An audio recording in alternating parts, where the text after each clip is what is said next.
because they realized that we were having a bit too much joy by them giving us possession with that type of formation. As soon as he figured it out, my man didn't have nothing for it.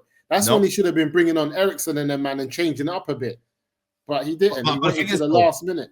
I've seen this against Fulham where substitutions have not worked and not materialized properly. I've seen some things where I've seen Amorim put in substitutions and they've worked around the tactics and they've sussed it out quickly. Like, there's been certain games where it's worked in our favor, the subs, and we've seen a bit of something. But a lot of the times, it's easy to figure out what the moves are of what we do. Like, it's easy. I've noticed that, we're easy to read. Like, you know what that player's going to do. You know where he's going to run. It's like, just sit back, get back into your shape, and it's like, cool. The way we attack everything is all of it in conjunction. It's so easy to read. Predictable. Yeah. We give the ball. You know what? You know what are the things that everybody was saying to me? Oh, Nordin, but we've improved. This. That's like, you know what? 1 or 2 games I did see the front three bit closer together. In this game, it's like I'm like, if you're the front three, how can you collect and actually play the ball of each other? How can you get the ball down and actually connect? Because you're supposed to play in close proximities in football now. You know, we don't have a guy we don't have a Paul Pogba that's going to put it on somebody's toe out wide, you know what I mean? He's going to do that diag, like, you know what I mean, into somebody's toe. It's funny that you say that. It's funny that you say that. You say that you're supposed to play in close proximity because that makes sense. However, this manager's whole system relies on athletic players and a lot of space, bro. And this is why his system will never work in the Premier League, because it's the most athletic and most direct league in the world, bro. Teams are not building up here sideways. Teams are playing free passes and cutting you open. That's not happening in Portugal, bro. So that's why he got away with it even against Man City, bro. Man City's build-up is a lot slower, more patient, than other teams in this league, bro. Well, if he comes up against a team, look what Forest did. Well. Yeah, Forest don't have no patient build-up, bro. It's 2 passes and in the final third. They're having a shot. They're having a shot. It's crazy, bro. This patient build-up. This is why we will get away with this bollocks in Europe. No, but you know what? But you know what, Rance? You can do it if you got the Van Gaal thing, where Van Gaal positionally coached players, like how to keep hold of the ball, how to move through it against. Here, it's too. When I see it, I remember I did a video on my channel where I showed he also vacates the midfield. Yeah, you know what I mean? He also vacates the space in the midfield. Soon as you get on the other side of the 2 midfield players, that's it. You're running at the back three, unless the back three squeeze up, and then you congest the game, like you were saying before, Rance, where you congest the game, where then you can stop that, you can win the ball back. But at the end of the day, when I look at this, to me, I don't blame him.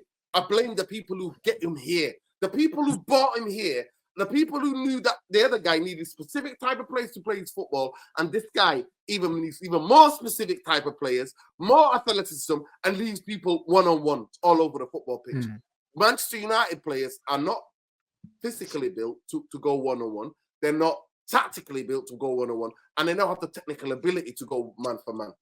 And you're exposing things. But I thought he changed, so he went back to middle, that mid-block, low-block kind of thing with Maguire and Casemiro now being the playmaker, kind of finding the passes. But then yesterday, I looked up front and a lot of the people are statues.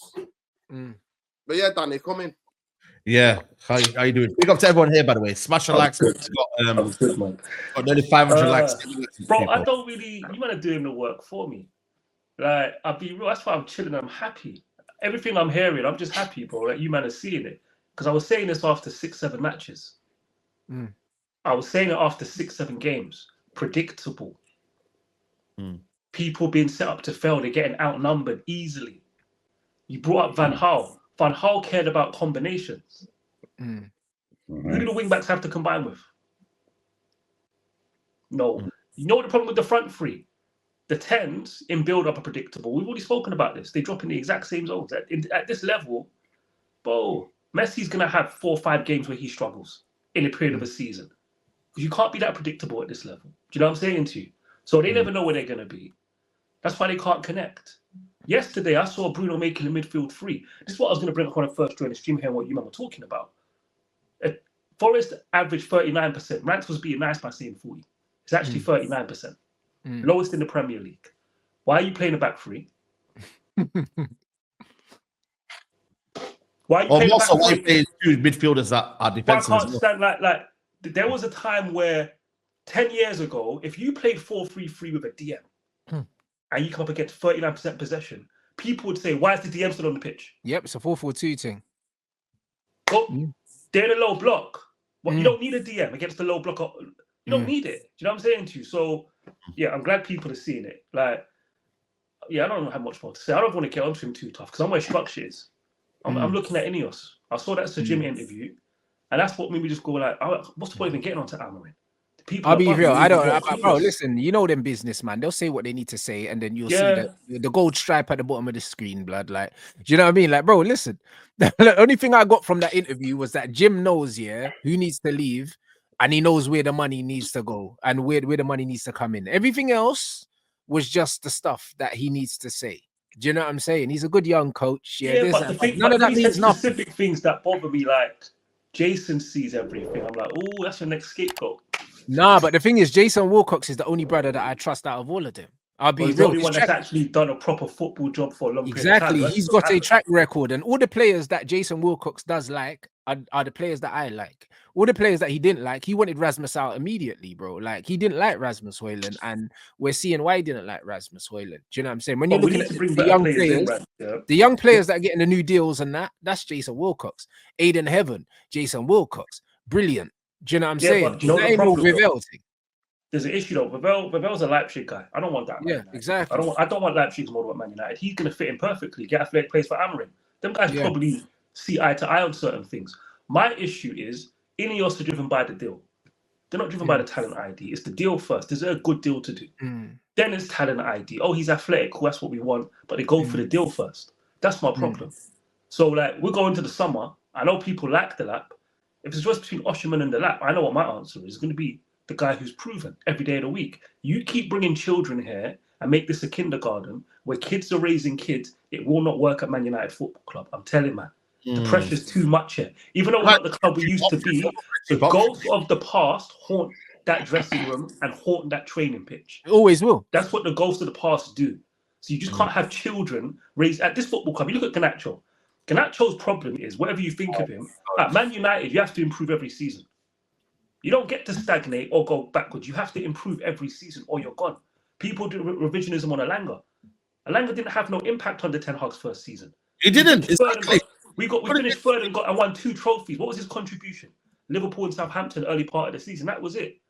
That's why he had to go. Because at Man United, if you're not getting better every season and deciding the outcomes of games as an attacker, you can't be here. You know what I'm saying to you? And we let INEOS, that January window, Rant, you were part of it, bro. You might let INEOS off the hook. Because that January window. Which January window? The Dogu one. Yeah, bro. It had to be like the summer. They couldn't do that. You couldn't just let Rashford and Anthony go. Actually, no, you disagreed on who to blame. I think you blamed, I can't remember who you blamed. I said the manager should have never let them two go, knowing we weren't going to get someone. And also, I was big on, we needed to sell Garnacho. I was like, we have to sell Garnacho, bro. But bro, we could have sold Garnacho, for 45 million and spent 120. And we decided to let go of Anthony and Rashford, for no money and no obligation to keep Garnacho, bro. Like, that was crazy to me. And then the thing is, the manager was still playing Garnacho throughout the whole saga. So it was like, bro, you could have got rid of man and we could have reinforced, and you chose to keep this youth, and he's clearly struggling. So I'm looking at the situation now, because the manager came out and said, oh no, I like the way he applied himself after he dropped him and said, oh yeah, he's an important player for us. Why the fuck is he important, bro? Lord, that's why? Do you know what I'm saying? Like, that's crazy to me. Like, so when I see stuff like that, it's like the players that he's putting his trust in is the biggest red flag for me out of everything else. Everything else. But it's ego, right? It's ego. Like, yeah, but it's crazy though. I prefer the old school thing where managers like, listen, you're a good lad, but this guy's a better player. You're the ones there. Yeah. You're a good lad, but this guy's a better player. So even though he's late, even though he's doing A, B, C, D, E, F, G, he's the better player he's playing. Rashford was nowhere near as bad as Garnacho's been at the moment. And I like Garnacho previously signed. Rashford was not this bad, before he stopped. No. playing, I never say Rashford is more talented. Yeah, and whether you like it or not, Rashford's got more of an X factor. Like even when Rashford's not playing well, he can pick up the ball from 25 yards and slap it in the top corner. Like even when he's not playing well, do you know what I mean? Garnacho don't get have me wrong. that. He should have went, but I don't know how you let. And this is where the gym annoyed me because you let 400 grand a week go, and you brought in 60 grand a week. I know what's going on here. I'm not a fool. Yeah. I know what's going on. Cost Don't talk save. to me about the budget means we should be mid-table. No, the budget means we should be 8th, by the way, or 7th, not 15th if you want to be. But you're not sorting the budget in your worst about system, it. you know? But to let you sort your budget out team attackers go and bring in a wing back who's been playing right wing for Lecce. Like, Danny, this is I've been another red saying that. flag. I'm not getting onto Danny, I've been Dorgu. saying that. I'm not getting onto Dorgu. I'm not getting onto Dorgu. No, you're not. He's 20 years old. Yeah, but I just don't care. But I don't care. It's because he's Nigerian. But I'm not going to get onto him for that one. You know what it is?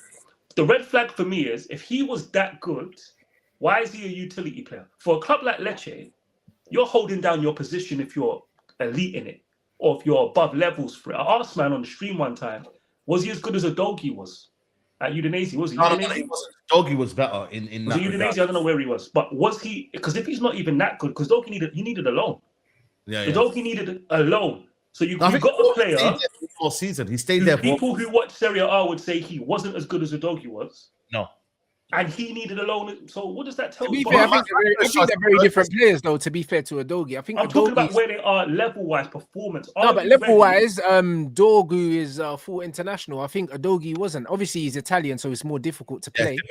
But I think from where they are in terms of their progress, one was a full international, one was a prospect. Do you know what I mean? So it's one of them. I think he's a good player. I mean, I just how they were think performing in the league, right? So I don't I hear what you're saying. Juventus and one of the Milan clubs wanted him as well. We're looking at him.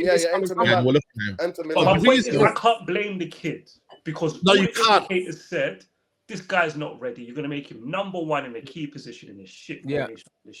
Like that's I'm halfway through the season as well. Yeah, I'm looking at INEOS, but I can't blame him. He's someone that you bring in when everything's like set. I said that with Xerxes. I said, yo, you bring in a Xerxes when everything in the team is set. You know what I mean? He's like the icing on the cake. With Dorgu, right? Everyone's expecting him to be the best crosser, best dribbler, best this, best that. And it's like we haven't seen a left wing back for a long time that's been good. So now the pressure on him is like, bro, listen, shout out to Tyrone, but Tyrone was saying that he was dead after 3-4 games. I said, bro, are you all right?